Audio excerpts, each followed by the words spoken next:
2024 সালে লোকসভা নির্বাচনকে সামনে রেখে মাতৃশক্তিকে একত্রিত করতে 9 জানুয়ারি সরকার দেশব্যাপী শক্তি বন্ধন কর্মসূচি হাতে নিয়েছে। দেশব্যাপী কর্মসূচি সফল করতে 9 সদস্যের এক কমিটি গঠন করা হয়েছে।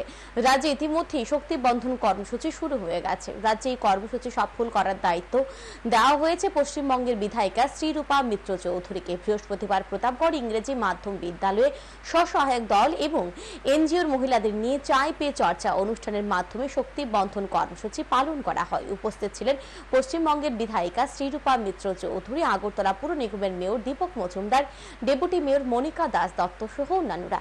শক্তি বন্ধন কর্মসূচিতে বক্তব্য রাখতে গিয়ে মহিলাদের সশক্তিকরণ তথা আত্মনির্ভর করে তোলার বিষয় নিয়ে বিস্তারিত আলোচনা করেন পশ্চিমবঙ্গের বিধায়িকা শ্রীরূপা মিত্র চৌধুরী।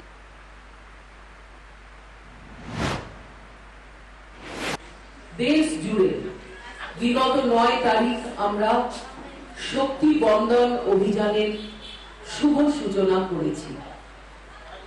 এই শক্তি বন্ধন অভিযান মাতৃশক্তি, নারী শক্তিকে বন্দন এবং অভিনন্দন জানানোর একটি বিশেষ কার্যক্রম।